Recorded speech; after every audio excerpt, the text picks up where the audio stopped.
Welcome, everyone.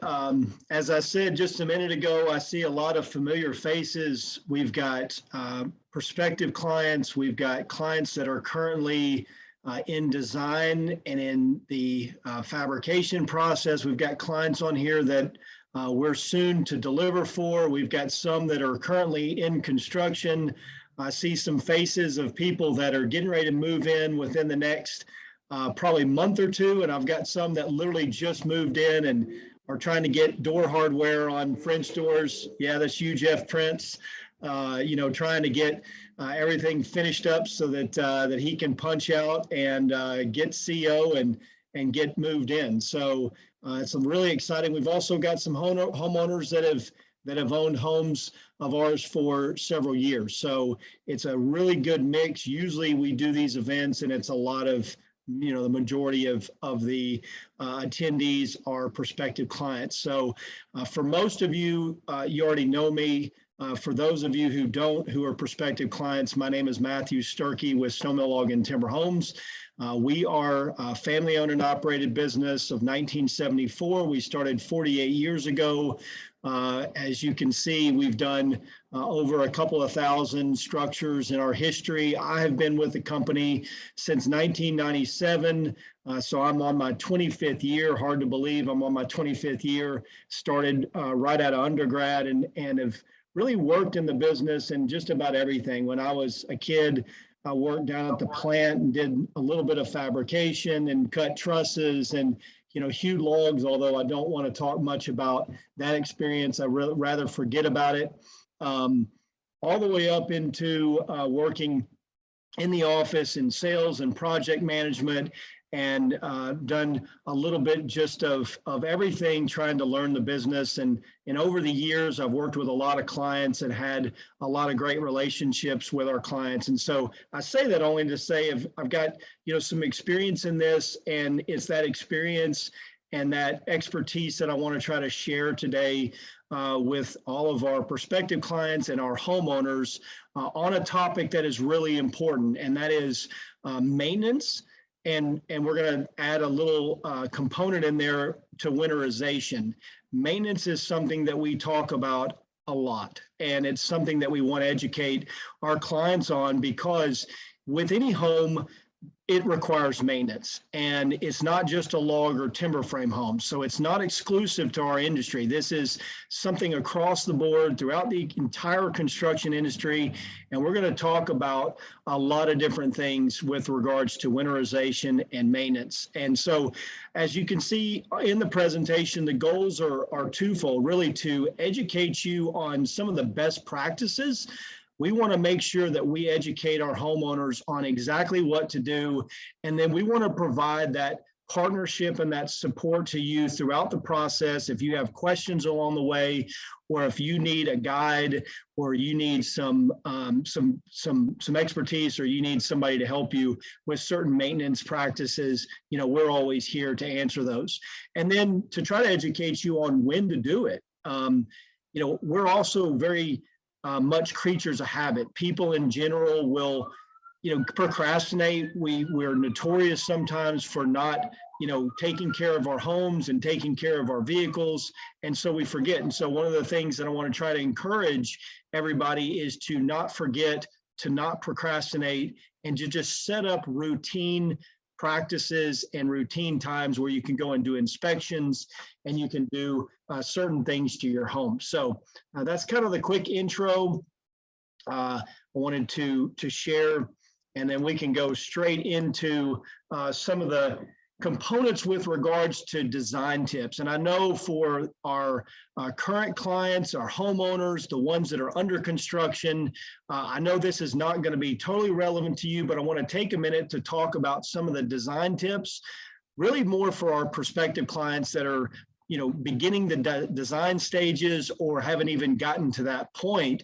And these are really important things that we try to educate homeowners on, or prospective homeowners on, for helping to lower long-term maintenance. And there's a lot of things in design that can help lower long-term maintenance, but I wanted to point out a few. One being covered porches.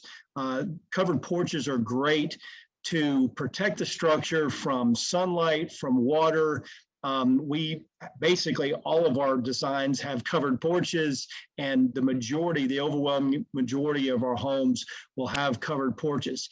There is naturally a cost on the front end to those, but you will recapture that cost, in the long term by protecting the home, and there is certain return on investment with those covered porches.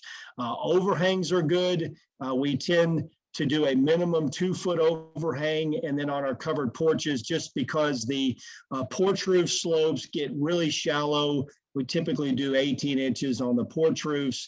But if you're in design and you want to design a larger 3 or 4 foot overhang on a certain gable prow that's got a higher sunlight exposure, or that's southwest facing, those are certain things that we can talk about through the design part.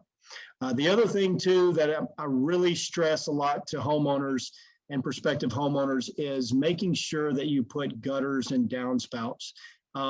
We're not opposed to having rain chains.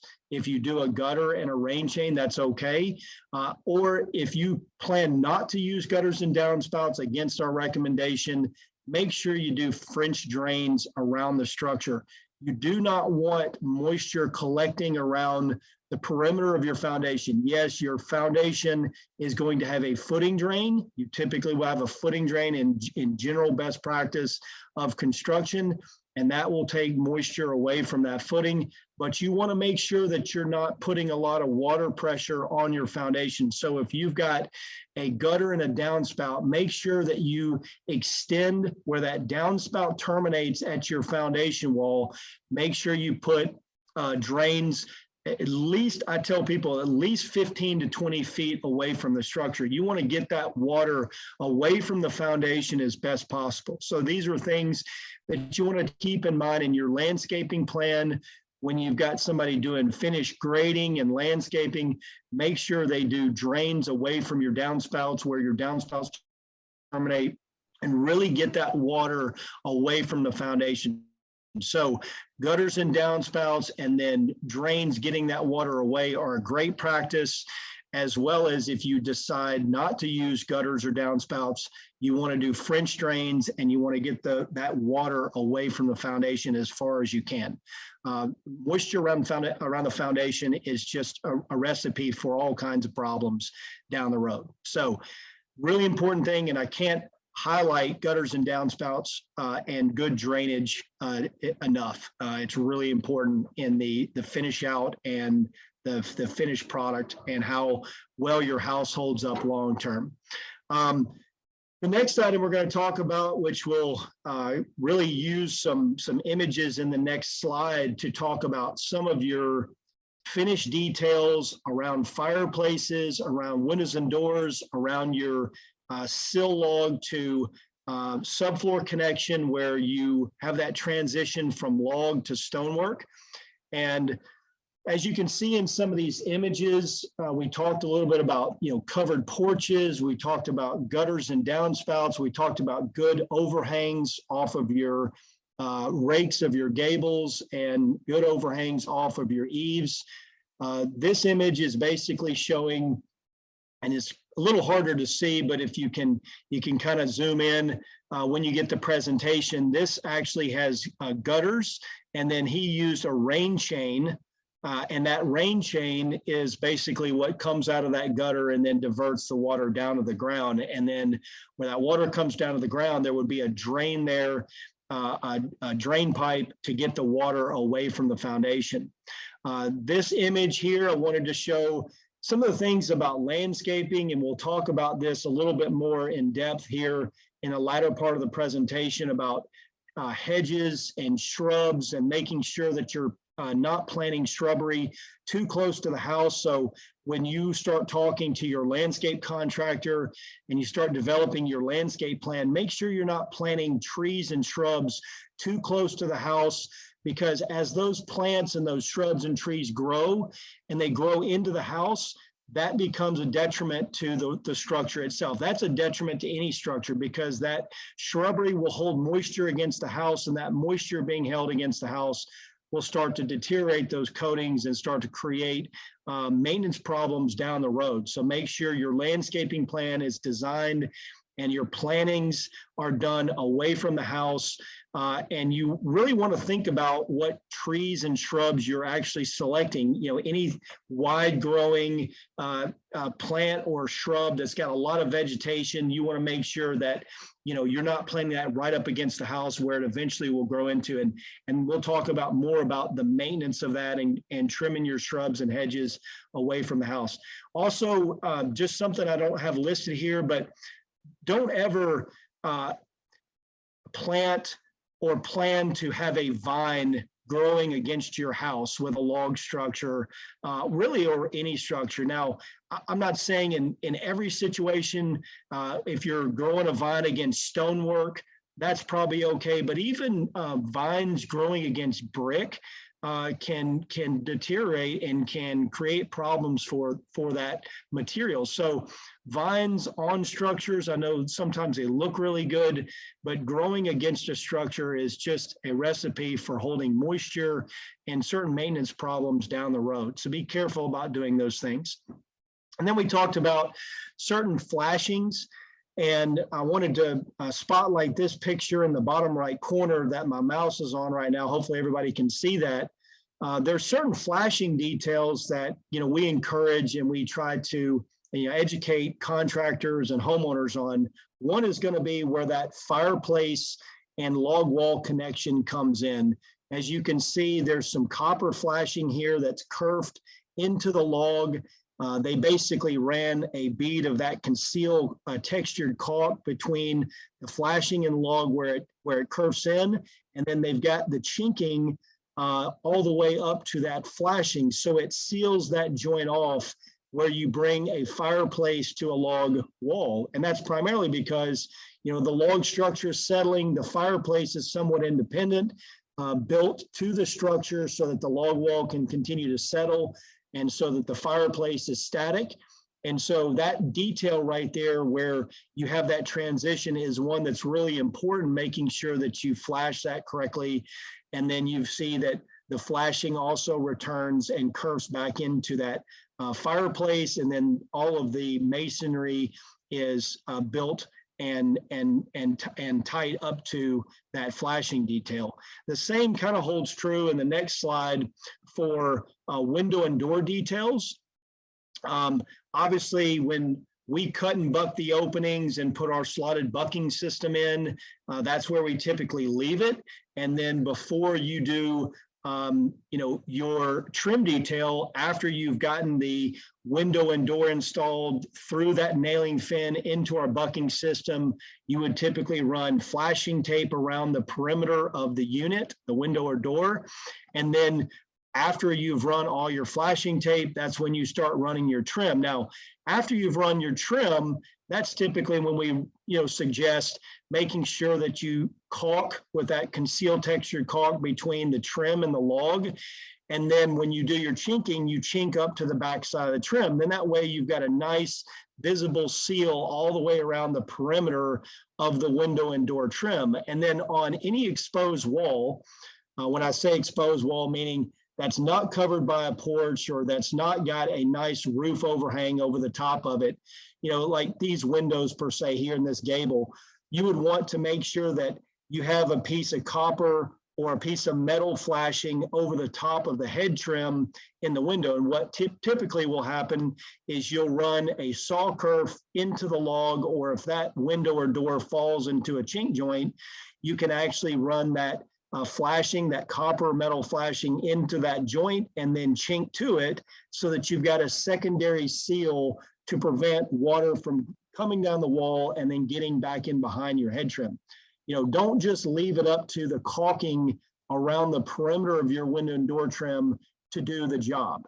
Make sure you have a secondary measure in there that in case that caulking ever breaks, and we'll talk about the inspections and what to inspect, because sometimes if you're not inspecting your caulking above your head trim in your windows and doors, sometimes you don't know if it's ever, you know, the seal's ever broken. And so that metal flashing above those windows and doors in those exposed areas will really help to create a secondary measure to prevent water from getting back in behind that head trim.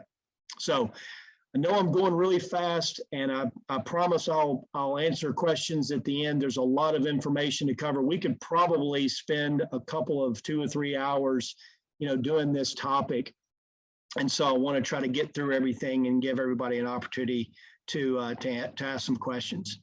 So we talked about fireplace flashing. We talked about wind and door flashing. There's also an area typically, and this varies with every homeowner as far as what finish they do on their foundation, what type of stonework they do, but just the transition in general between our sill log and where it sits on top of the subfloor. We'll put a piece of seal down underneath our base log, but this connection right here, this transition right here is really important, because if you bring stonework all the way up to the top of the rim band of your subfloor, and you do this little angle water table that you see here, that's where you basically angle that capstone so that water coming down the wall runs down and away from the structure. That area right there is a great place for you to do a piece of counter flashing, where that counter flashing would be saw curved into the base of the log, and it would be broken, either over the top of that angle water table, just so that if water comes down the wall, it can't run back in underneath that sill log. So that transition area is a good detail to really pay attention to, in addition to above windows and doors and around windows and doors, and in that area that we talked about where that transition comes in from the log wall to the fireplace. So those are some of the flashing kind of tips that you can do in the design process and in the construction process. And we talked about fireplaces and windows and doors and that sill log to subfloor transition.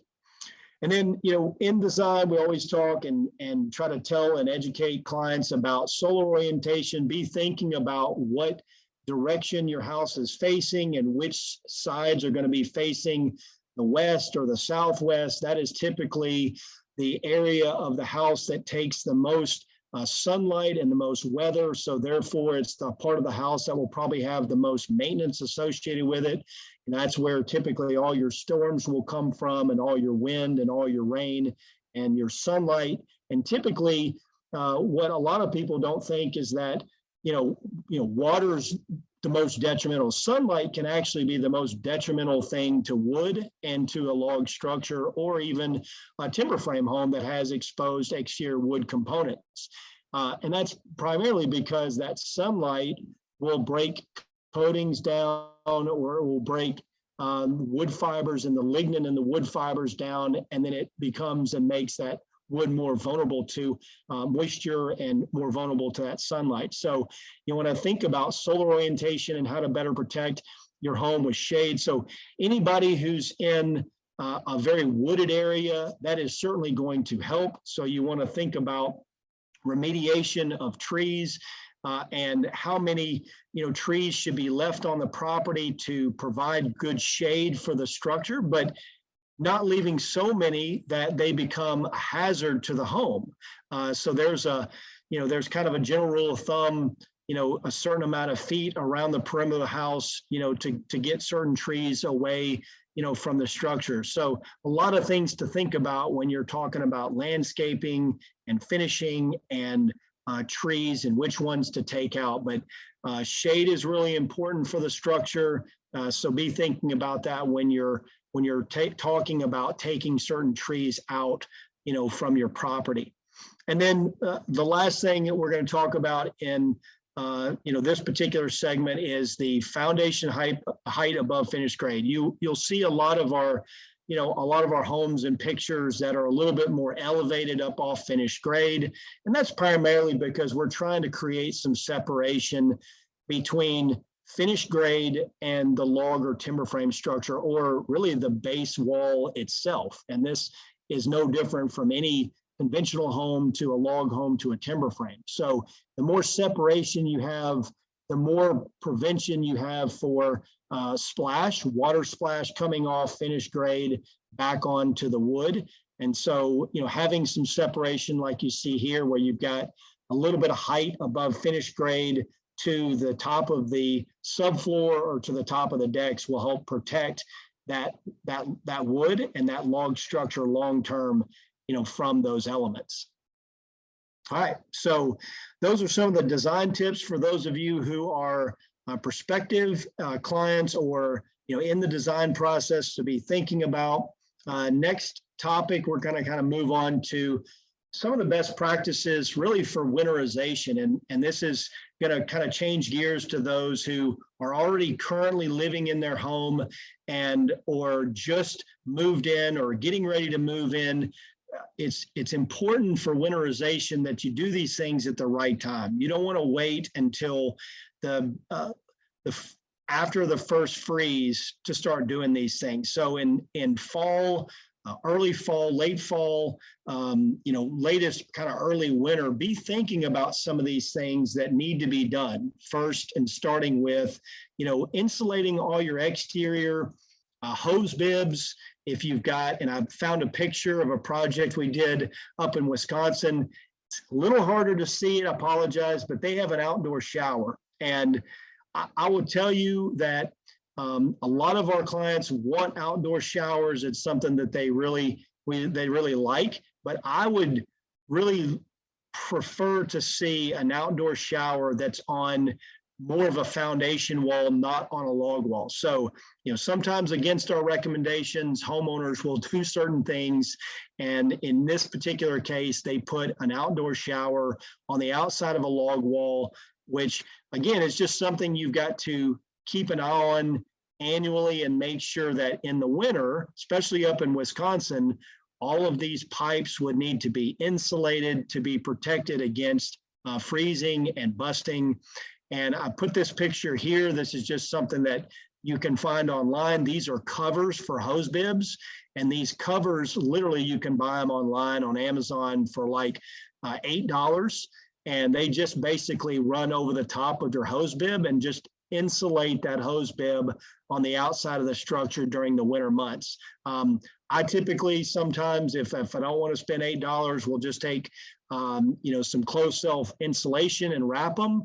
Or you can actually take insulation and wrap that in tape and just create like an insulation ball around your hose bib. So be thinking about and make sure that you're insulating all your exterior shower heads and exterior plumbing and exterior hose bibs before you hit that first freeze, because we do a lot of work for clients that are farther north, and you get into a lot of those freeze thaw situations. All right, so next one, and this is one that a lot of times gets overlooked, not only winterizing irrigation systems and removing your backflow, because that backflow can freeze, but also thinking about irrigation systems, and we'll talk more about this when we talk about maintenance, but making sure that you're always keeping an eye and inspecting your irrigation system to make sure that your irrigation system is not spraying your house consistently, and it's actually spraying your landscaping and your grass. That those sprinkler heads sometimes will get out of place and they will actually spray something they're not supposed to. So be always keeping an eye on your irrigation system. And then when you get into that late fall, early winter, definitely no later than early winter, be thinking about winterizing your irrigation system. In fact, today, here at 1 o'clock, my sprinkler company, irrigation company, is going to be winterizing my system at my home. So be thinking about that. The next one is for you homeowners that have lived in your home for a longer period of time. Check weather stripping, making sure that your weather stripping is still intact. I just worked with a local homeowner, the Smiths, who actually a lot of you have been to their home. They just did some weather strip replacement on some of their French doors. Their house is about 12 years old, and so they were replacing some of the weather stripping that had just frayed over time. And so be thinking about weather stripping. French doors will tend to have an exterior weather stripping and an interior weather stripping. So there's actually two parts to it. So just be inspecting that weather stripping annually to make sure that it's not frayed or damaged or, broken, so that you're not getting airflow. That anywhere there's an opportunity for air to come in is also another opportunity for water to infiltrate as well. So you can lose a lot of heat through windows and doors. In fact, there's a lot of good ways to insulate and make sure your weather stripping is intact around your windows and doors to make sure you're keeping your home as energy efficient and as heat efficient as possible, because a lot of heat will escape out of areas that are not properly sealed around your windows and doors. And then I found this picture online, basically just of a weather strip that you can install not only underneath the door where it comes into the threshold, like you see here, but also to the inside. It's like a sweep. And so this is generally done on the inside of the door, and that helps to prevent airflow coming in, from the outside. So weather stripping is really important. It, not only prevents airflow, which, makes your house less energy efficient, but it also prevents, water infiltration as well. Something that, we forget to do a lot of times, and that is change our filters or do an annual servicing of our heat and air system. I typically will do an annual servicing in the spring on my cooling system. And then I'll get them to look at the system again, more so for my heating system in the fall, right before winter starts to come. Sometimes people will say, hey, I just do an annual inspection on my heat and air system, and that usually takes care of it. I like to do one in the spring just to make sure it's got, plenty of coolant, and then plenty, and then go in and get them to take a look at it in the fall before we get into those winter months, because you're going to have that heat running pretty constantly there. Something that pretty much most, if not all, of our homeowners have in their homes is a fireplace. And so don't forget to inspect and clean your flue.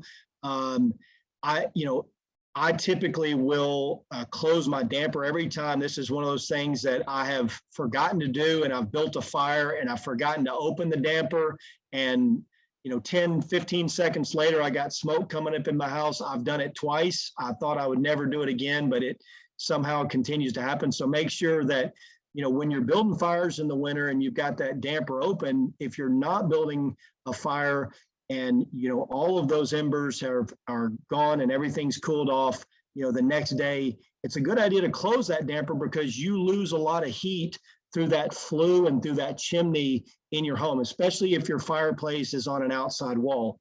And if you don't realize it, or if you don't think so, in the wintertime, just go in and basically open your fireplace, and you put your hand up by the flue, and you can actually feel that air coming out of the house. So be sure to close your damper. And if your fireplace system doesn't have one, you might want to consider getting one installed, because it's a good way to prevent heat from escaping out of your house and to make your home, certainly more energy efficient.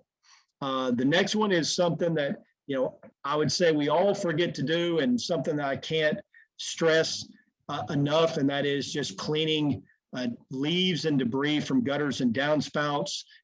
Get all of the leaves not only out of the gutters, but also, run a hose down your downspouts to make sure that they're flowing properly. Because if you've got blockage in your downspouts and water collects in those gutters, if you get a nice freeze, that water freezes in those gutters, and it can actually start to pull your gutters down away from that fascia and away from those eaves of the home. So you want to make sure that that water's flowing through the gutter and down the downspout and out of the drain, and not collecting up because you've got a lot of leaves and debris, in those gutters, that ultimately will trap the water in there. And then you can have, bigger problems, because that water in there as well will create additional weight for the gutter that, ultimately starts to pull away from, from the structure. So keep those nice and clean. That is one of those annual things that, I think we all forget to do. Or, install gutter guards, leaf protection systems. Those are effective and will help to keep those gutters clean. Inspections on your roof. These are our best practices before we get into those winter months and you get snow buildup. If you are in a northern climate, make sure when you get those really heavy snows that you try to remove that snow from those overhangs, from those gutters. Make sure it doesn't accumulate on those gutters, because it, again, adds additional weight to those gutters that can eventually start pulling away, from the structure. So do an annual inspection. If you've got your roofer, just get him to come out and do a quick, 30-minute to an hour inspection on the roof. Make sure everything's sealed up nice and tight and properly. Get them to check around your fireplace and your chimney where it breaks the roof line, or any of your plumbing vents. Those seals around the plumbing vents where they break the roof line. Any type of valley set where you've got valley flashing, make sure that's all intact. And especially too, we build a lot for clients in more high altitudes, and in those higher altitudes you get a lot of high winds, 60, 70, 80 mile an hour winds, and those winds can be damaging to roofing material, and sometimes you don't even know it. And that's not something you're typically doing every day, is looking up at your roof to see if there's any damage to any roofing material. So keep an eye out for those things annually. And then, last, certainly not least, test smoke and carbon monoxide detectors. This is something that we all forget to do. Check the batteries on it, especially in the winter months. And this is why we talk about it in winterization. And that is primarily because we're building more fires. We've got the heat systems on, and you are more susceptible to fire in the winter months than you are really in any time throughout the year. So be sure to check those. All right, and then when we get into best practices for maintenance, we talk about the first item, which is routine inspections and when to inspect. I would say annually at a minimum, but semi-annually is a best practice. I think it's good in the spring to do an inspection, and then in the fall to do an inspection. In the fall, that's when you start getting ready to winterize. And then in the spring is when you kind of do your spring startup, because you're going to be inspecting in the spring after you've gone through the harsh winter months to make sure everything is still intact. You're going to be looking for breaks in any chinking or caulking around windows and doors, or any weather stripping that has been damaged or frayed that needs to be replaced, or any roofing repairs that you need to do. Those are all things that really require a good inspection kind of semi-annually. And when I say inspections, that does not necessarily mean there's going to be any action that you're going to have to take. It doesn't mean that every 6 months you're going to have to go do something. It's just a good idea to set a reminder in your calendar for every spring and every fall to do certain things. I mean, I am such a creature of habit. And so if I get into a routine, I'll forget to change filters in my heat and air system. So I've got a reminder on my phone set for every 3 months, and it goes off, change the filters. So if you're like me and you can't remember anything anymore, just set reminders on your phone, or set reminders in your calendar and your computer to remind you to do these inspections. And then when you do these inspections, one of the resources that I've made available down here at the bottom, which I've got, I'll pull up the image. It's this inspection checklist, so that you're not trying to remember these things. This is a nice checklist that Sashco provides, that we send out in our wood treatment packages, and that you can get online and you can print it. And this is just your guide. And this is something that gives you a checklist. If you're like me and you love checklists, then you can use this to go through, okay, what do I need to be looking for in my roof? What do I need to be looking for in my chimney? What do I need to be looking for in different parts of the house, in my walls, or in my decks or rails? And again, it does not mean that you're going to have to take action with all or any of these items. It just gives you a guide to go by to do your inspection, whether it's semi-annually or annually. And then, when do you typically need to maintain your home? this is a question we get asked all the time. And this is what I always tell people is this is going to vary from one homeowner to the next. If you look at this homeowner, let me go back up to some of these pictures. If you look at this home versus this one versus these homes here, every one of these homes will have a little bit different maintenance process. And that is because the site conditions are going to be different. The solar orientation is going to be different. The amount of covered porches are going to be different. The overhangs, may vary. Like this one has a little larger overhang than this 2-foot overhang here. The amount of landscaping that one has versus the other. This basically has an apron of landscaping or hardscapes around the perimeter of it, where this one has landscaping that's built right up against the porch. So maintenance is going to vary with every homeowner based on solar orientation and sunlight exposure and covered porches and overhangs, and really even the coatings. You don't think the coatings have that big of an impact, but the color of the stain that you choose has an effect. The darker the stains on the exterior, typically the longer they last within conjunction of the clear coats. And those two components work together. So the stain is actually a pigment coat, and then the clear coat is a clear coat for UV and water protection, and that's actually your maintenance coat. So when we go down and we start talking about maintenance and when to maintain, what I will generally say that some homeowners will do and then some won't. Every year, it's a good idea to clean your structure. And when I say clean your structure, I'm talking about just a pressure clean. If you have the capacity and the ability to just do a quick wash, it's really no different than washing a car. If you want to see what happens to a vehicle if you don't wash it, just come over here and I'll show you mine. And that's no different for a home. When you have a home and you are in the woods and you're in a rural setting and you've got landscaping and trees and pollen and you've got dirt and you've got debris and dust, those items have microorganisms in them that will ultimately deteriorate the coatings on your home. And so that is what, in essence, you are doing annually by washing your home. Is you're just washing your home to get it free from pollen, dust, dirt, and anything that has those microorganisms in them that would eventually start to break away coatings, that would start to break away that UV and water protection. And then you start to get into your pigment coat, which is what you want to protect. Ultimately, your pigment coat is protecting the wood. Your UV and water protection is protecting that pigment coat, and that's the part that you want to maintain. So annually, it's good to do a cleaning.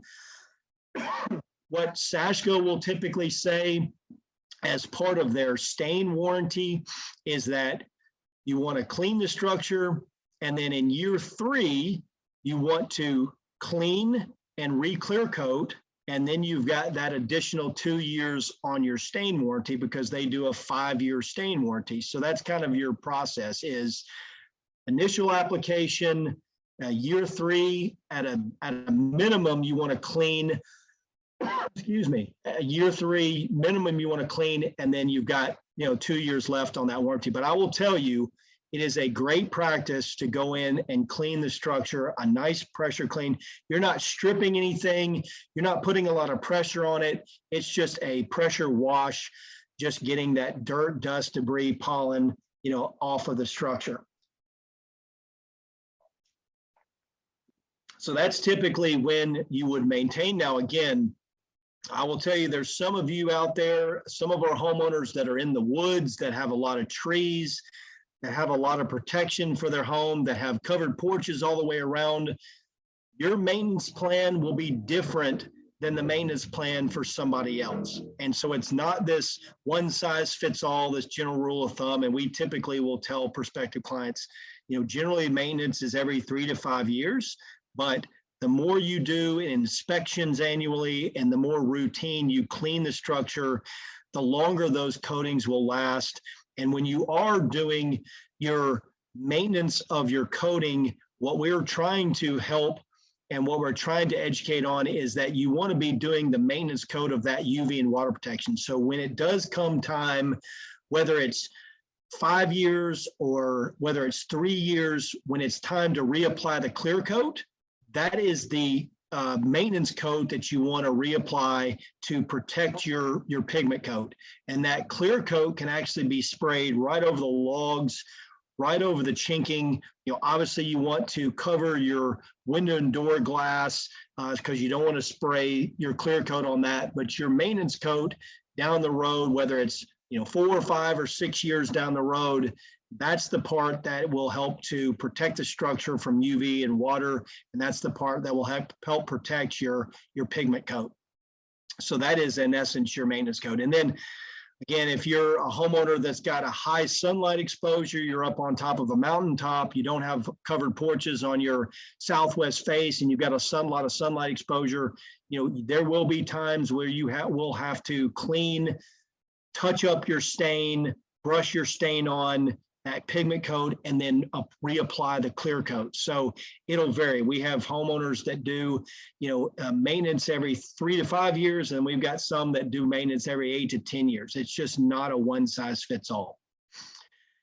And then these are just some helpful tips as we kind of get closer to closing to help reduce maintenance for those of you who already own homes that are already in them. We've already talked about cleaning gutters and downspouts. The next one is super important, and that is trimming bushes and trees and shrubs away from the structure. Do not let landscaping grow into your home. Do not plant stuff on your structure.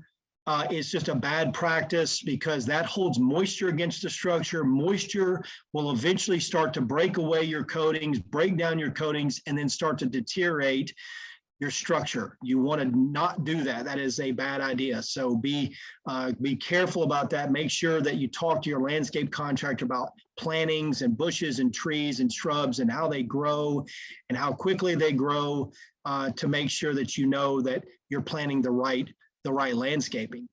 Irrigation systems, this is important, and some people just forget about it.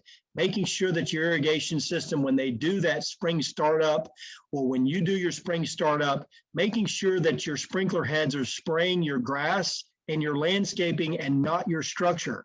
If you get a north side that you've got a little alcove and you've got a lot of water pressure on those walls and you don't have any sunlight to dry it out, or you've got a kind of an area of the house where it doesn't get a whole lot of sunlight because of the northern exposure that it faces, that can be problematic long-term if you've got an irrigation system or a sprinkler system spraying that wall every morning and it never dries out. So be careful about that. Be looking for that every spring when you do that startup, making sure that your sprinkler heads are spraying what they're supposed to. We've already talked about inspecting roof and roof flashing around chimneys and around plumbing vents and around dormers and around valley sets where you've got those flashing details there. And when I say dormers, I'm talking about shed dormers and gable dormers where they break those roof lines. Another item that you want to inspect annually, which is on that checklist, is just inspect your chinking and your caulk joints. After that first winter cycle, you'll see more movement in the structure in that period of time, and that's when you tend to put more stress on your caulkings and your coatings, and the caulking goes to that big expansion contraction process. And then after that first year into year 2 and 3 and beyond, the structure tends to start to equalize and starts to kind of acclimate to its environment. So you get a lot less movement, but your structure will move year to year throughout the seasons, especially if you live in an area that gets really hot, real cold, and you get that constant expansion and contraction. So be looking for, small tears that you can repair. It's real easy to repair, and just be looking for some of those things. And then this is something that, everybody deals with. This is not just specific to the log and timber frame industry, but to the housing industry. Any home that has wood on it, you've got the susceptibility for carpenter bees. And I've included a link on some things that you can do. There are natural sprays, citrus, There are traps that you can install that we've got here at our office. The traps are effective. You can also install hornet's nests. They actually sell them on Amazon, and a hornet is the natural enemy of a carpenter bee, so they deter carpenter bees. What we do here at our offices and our models is I have an exterminating company, or I have a pest company come in every spring, and they do a spring startup spray, and it's a deterrent for carpenter bees. Just make sure they cover your windows. The last time they did it here, they sprayed the insecticide all over my glass, and I had to get a cleaning company to come in and clean all the glass off. So there are several things you can do, and that there are online, there are all kinds of really helpful tips about citrus sprays and organic sprays that if you don't want to, if you want to just deter them and you're not looking to kill them, there's ultimately a lot of sprays that you can put on, citrus sprays and stuff that will deter them. We see more problems with carpenter bees in areas like fascia, overhangs, porch rails, where they can get up underneath the railing material and hide from natural predators. You typically won't see carpenter bees in the face of your log. I'm not saying never, not saying it's never happened.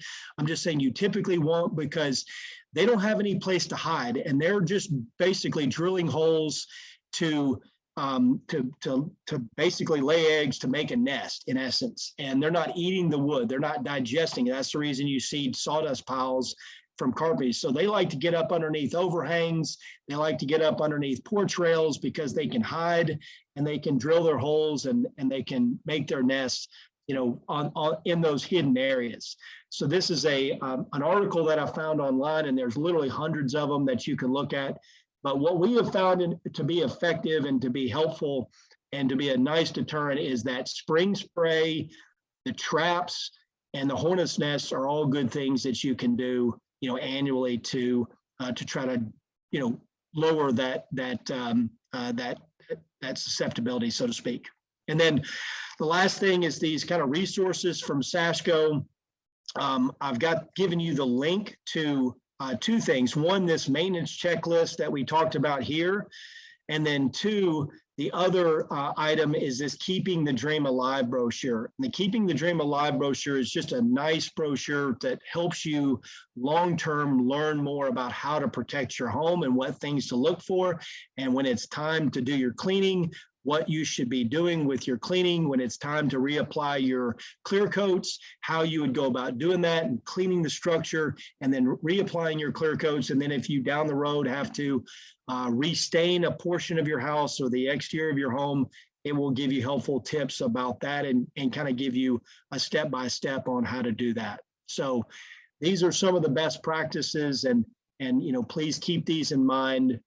Certainly not everyone that's out there, but some of the ones that we find are the most effective for lowering long-term maintenance.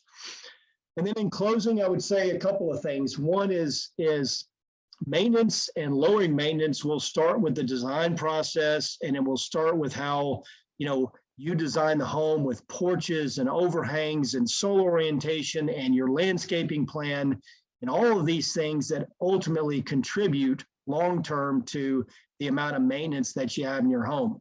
Number two is set reminders. If you're like me and you're forgetful, set reminders and don't dismiss them. Just if you snooze them, but don't dismiss them. Make sure you set the reminders in the spring and in the fall, or if you're going to do it annually, set those reminders for doing your walkthrough, for doing your inspections. And then that way, if you find anything through your inspections, you can get them taken care of. Be vigilant about these inspections and this routine maintenance. The longer you wait to do things, the more detrimental it becomes to your home. The longer you wait, typically the more you have to do. So if you keep up with it, then you typically will lower long-term maintenance and really big problems from happening down the road. And this, again, is not just with a log home. This is with any home. This is window and door sills and things like that that need to be maintained over time. So be vigilant about your inspections annually. Be vigilant about your maintenance annually, your cleanings, and really in home construction. And we've done presentations where we talk about budgeting And you typically want to budget about 1% of the cost of your home. A lot of people have different formulas, but you would typically budget about 1% every year or two for maintenance in your home. Or if you just want to set aside a certain amount for budget purposes on inspections and maintenance, that's a good practice to do. Because we all need to maintain our homes, no matter whether you build or own a log or timber frame home. In every situation in the housing industry, in every home is going to require maintenance.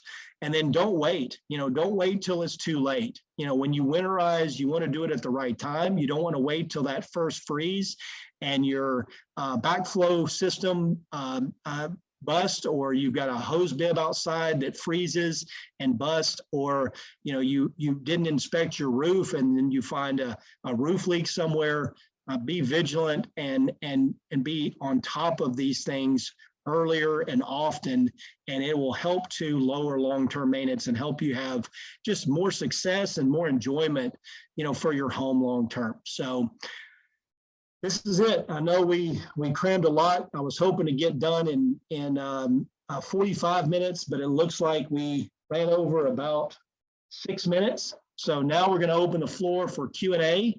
And if you've got any questions, feel free to put them into the chat. All right, Matthew, we have a question about what about woodpeckers? Woodpeckers, yes. Woodpeckers and squirrels. If you live out in the woods, basically you have, and in a rural setting, you have that susceptibility. With woodpeckers, there are certain natural enemies. There are certain things that you can put, some people will put fake snakes in certain areas. There are products for woodpeckers and for squirrels that you can spray, like pepper spray or certain garlic sprays that you can spray on the exterior of the structure. A lot of those sprays have a lot of poignancy in them, and they deter, especially squirrels, they deter squirrels from chewing on wood. So cayenne pepper, pepper sprays, those types of things are good deterrents. And then just natural enemies, just fake snakes and things like that. But again, there are so many. I mean, when you just Google stuff like that, you could read 100 articles about how to get rid of squirrels, how to get rid of woodpeckers. So I would definitely encourage you to go online, because there's a lot of good, not only artificial deterrents, but there are some good organic. So if you're one that you don't want to get the 22 out and shoot the woodpecker, so forgive me on that. But if you're one of those that really wants to just protect and just deter, there's a lot of organic sprays out there, things like citrus and cayenne pepper and pepper sprays that will help, garlic sprays that will help. So great question. Okay, we have another question. Where can you recommend a good place to get a gun for working on chinking? So Sashco, if you go to sashco.com, and that's SASHCO.com, and it's basically in this link. This link is going to take you to their resources section, and that's actually the section that I'm in right here. So if I close out of this, you're going to see that they've got all these resources here. But at sashco.com, you can actually buy a gun, and you probably want to purchase the follow plate with it as well, because basically if you're buying a chinking gun, you want the follow plate, because ultimately the gun will screw onto the follow plate and you can pull the chinking in, and then that's what you will use to do your chinking application. For anybody who is doing to do their own chinking application, make sure that you get educated. If you have the time and the resources, feel free to take a class or go to sashco.com and look at their tutorials and their online videos. Actually, Jim and I flew to Colorado and did their zero failures training course. So it's always a good idea to get as educated as possible when you're doing your chinking application. I always tell prospective homeowners that there's a little bit more forgiveness in your application of your stains and clear coats than there is in your chinking. Chinking installation is so important. So we highly encourage using professional applicators whenever you can. But if you're a do-it-yourselfer, that's fine. Just get really educated, because it's really important that you apply those products correctly, that your surface is prepared correctly, that the temperature of the logs is the right temperature before applying the product. So make sure you get really educated on applying those products. Or if you don't plan to do it yourself, hire a professional applicator. And we've got professional applicators that you can actually find. Sashco's website is very helpful. You can actually find a contractor you're looking for, in essence, a chinking and stain contractor. They have a section on their site where you can actually go and find an applicator, and you'll put in your zip code, and you can look for applicators within a 50, 100, 200-mile radius of you. And if you don't find anybody, feel free to call your sales consultant, and we can give you a list of applicators that are specialized in applying these types of products to log and timber structures. And I know a lot of you that are on here right now, I'm seeing your faces, hired professional applicators, and it's really important to do that. Those are really important products that protect your home, so they have to be done right. Could I ask one quick question? My wife's been listening, and we actually had a StoneMill home for probably 15 years. So I know about the Carpenter Bees. When you're restaining, is there the additive, does that work pretty well when you restain? Yeah, I don't have a lot of personal experience with that, but I have talked to homeowners that have used those additives in their stain, and they have said that they were effective.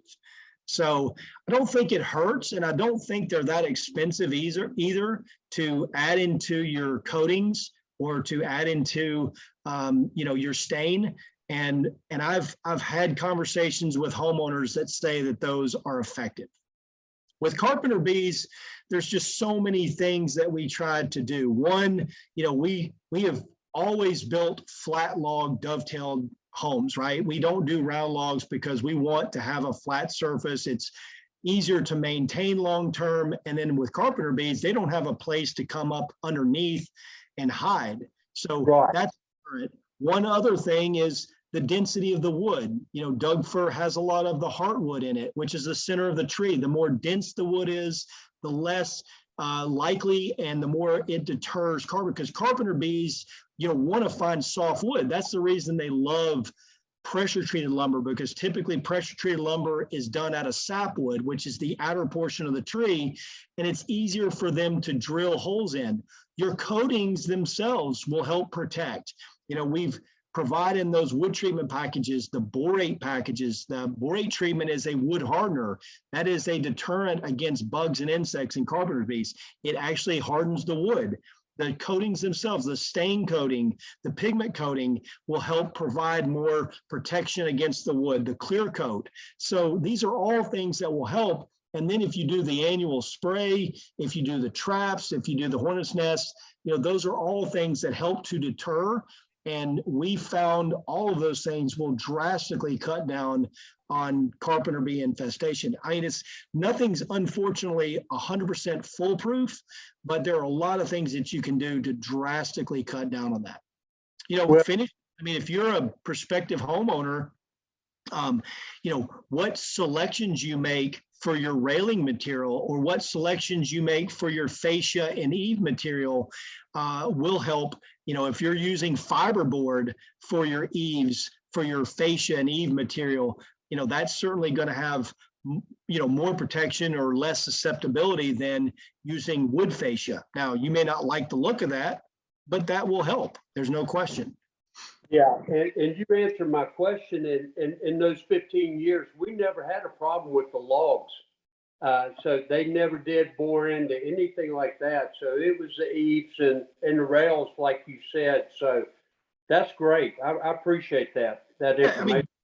Great question, because I don't ever want to say never, because that would be, a situation in 48 years. I'm sure there is one of our homeowners out there that's had Carpenter Bees, drill a hole into the face of the log. But generally, overwhelmingly, we do not see that. We see it more in the bottom rails and in the overhangs and in those areas that they can hide. So be looking for those areas. Those are the areas that you can help to prevent that. So good question. Thank you a lot. Yes, sir. Matthew, we don't have any more questions, but Helen said that she had a woodpecker that wanted to nest in her eaves, and she used a shiny mylar balloon, and it got rid of the woodpecker. So, I mean, I would think anything shiny or, kind of some kind of deterrent like that would help. Yeah, I know. Matthew, I was just trying to add a comment on that very topic. The most effective thing we have found is an electric battery-powered spider. It's about 5-6 inches in diameter, a big black fuzzy thing, and you hang them from the eave. When there's a sudden noise, like a woodpecker banging on the side of your house, it activates and the thing drops a foot, and then it waves its arms and climbs back up the foot-long string, making a squawking noise, and it seems to scare them away. They do deteriorate after a couple of seasons. You have to replace them. But, I've tried, a lot of people have told me, oh, hang up artificial snakes from the eaves and that works every time. Well, it didn't seem to work for us. No. The Downies are just, so. Tom, it's good to see you. And I've been doing this for 25 years now, and that's the first time I've heard about a spider. So I appreciate the feedback and providing that, because again, I'm sure there's all kinds of things out there that will help, to deter, Carpenter bees that we aren't discussing, or woodpeckers, or, squirrels, all kinds of sprays and citrus and organic oils and things like that. So there's a lot of stuff out there. So thanks for sharing that, because remind me, I think it was 2007. Was it 2007 that we built your structure, or am I off on that? A little before then. A little before. Okay. No, wait. Why don't I remember this every time? I know it's 2 years. 10 or 12. Yeah. Yeah, I know it's been about 15 years, right? Or at least a little more. Well, right, because I made so many trips down to your offices. Those were such great years. That's good to see you. Still enjoying it. Good. I've got a quick question, if you don't mind. When you were talking about staining and doing the clear, first of all, you're saying pressure wash annually. And then we bought a log home. It is, I don't think it's a StoneMill, but it's in Townsend. And we think it's ready to be restained, but we don't know how long ago it was stained, or what type of stain they used, or if they put a clear coat or not. So would you suggest doing a stain and a clear coat at this point? Well, you can inspect your clear coat by doing a water bottle test. So take a hairspray bottle, just a clear spray bottle, and fill it with water, and you can spray a light mist on the outside of your log. And if the water beads, that typically is a sign that you've got a clear coat intact on the exterior surface of that wood. If it does not bead and it tends to run, that is typically a sign that the UV and water protection has worn, and you're down to the pigment coat on that log or on that wood. So that's a way to test. If you start to see fading in your stain, you know that the sunlight is actually deteriorating or is fading that coating, that pigment coat. So that's another way to tell, okay, is my UV and water protection intact, or is my stain starting to fade? Because typically when the stain starts to fade, it's because that UV and water protection is broken down and it's not doing its job anymore. And again, same thing on a vehicle. You think about a car, and I know we don't typically compare cars to homes, but on a car, if you have a lot of dirt and dust and debris that builds up on your paint, over time, those microorganisms will break down the coating that protects that paint, and it'll start to deteriorate the paint. So when you clean a vehicle, you also want to wax it, right? That's the reason you wax a vehicle every so often. So it's no different here. You're making sure that you're cleaning the structure to get the pollen and the dirt and the dust so that it doesn't start to eat away and start to deteriorate that UV and water protection. And then once that UV and water protection is deteriorated and gone, then you have to start worrying about the fading of the stain. So if you see any fading, you do want to, in a reapplication, you want to clean the structure, get it free from all the dirt and dust and debris before you start applying stains, and you'll typically brush your stains on. And then once those dry, then you're going to apply your clear coat, and you can spray the clear coats. You don't need to back brush. If you spray stain, you need to back brush because you need to work that stain in so that you don't have runs. And again, there are all kinds of helpful resources on SASCO's website. Is a great place to go. That's basically the partner, the wood products and wood treatment and chinking products partner that we use. And not only that, but they've got applicators that can come out and do reapplications or maintenance for you. I've got applicators that will put people locally in their area on maintenance programs. So if you've got an applicator close to you and you want them to do a maintenance program, you just tell them, hey, I want you to put me on a maintenance plan. And then, you just budget a certain amount for that maintenance plan annually. All right, Matthew, we have one more question and then we're over time. So probably be good to start wrapping up. Foundation height, what is ideal, 24 inches, 18 inches, or does it vary per region? Well, I mean, I've always said 24 to 30 inches, 24 to 36 inches is to me the ideal height. Obviously, if you're doing a crawl space type foundation, you want enough room in a crawl space that you can get in there and work.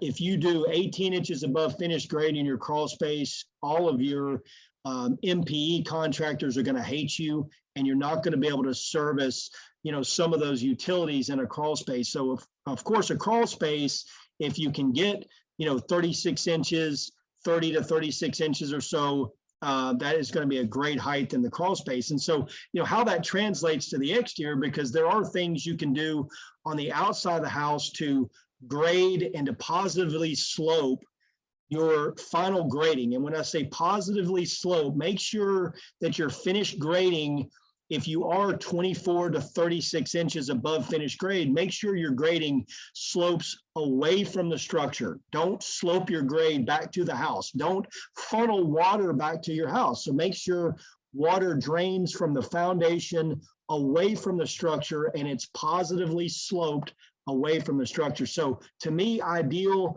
is 24 to 36 inches. Another kind of magic number sometimes on your exterior finished grade can be 30 inches, because a lot of times people, when they're less than 30 inches above finished grade, you don't typically have to have a railing material. It's not required per code, but anything 30 inches and above typically requires railing material on your porches. So again, I know it was a longer answer to your question, which is generally 24 to 36 inches is kind of that ideal number. All right, that's it, Matthew. We don't have any more questions. So. Well, really quick in closing, I'll thank everybody. Thank Dawn for putting this together. Thank all of our clients, our homeowners, all of our prospective clients. Hopefully this has been beneficial and helpful. You will get a copy of this. Feel free to go back and review that, and also feel free to call us anytime. We try to provide as many educational tools for our prospective and our homeowners. It has been great seeing some of your faces. feel free to reach out to me anytime. And I hope you guys are all enjoying your homes. And I hope for those who just moved in and are about to move in, Jeff and Helen, that you guys enjoy home ownership, in the years to come. Let us know when you have questions or how we can help you, throughout the years. Feel free to call us anytime, but hopefully today's topic was helpful for you. All right, thanks guys. And don't forget to follow us on social media. We put out weekly videos on our YouTube channel. If you are one of our clients right now in your building, we'd love to see construction pictures. So send an email to me with some construction pictures. We'll share those on our social media. And we just love to make this, it's a very supportive and very interactive group that we have. And so it's just great to be able to share that and see what everybody else is doing too. So thank you guys for joining. And if you guys need anything, let me know. I will be sending out the presentation, links, handout, everything will come out on Monday. So just keep an eye on your email. Everybody have a good weekend. Stay safe.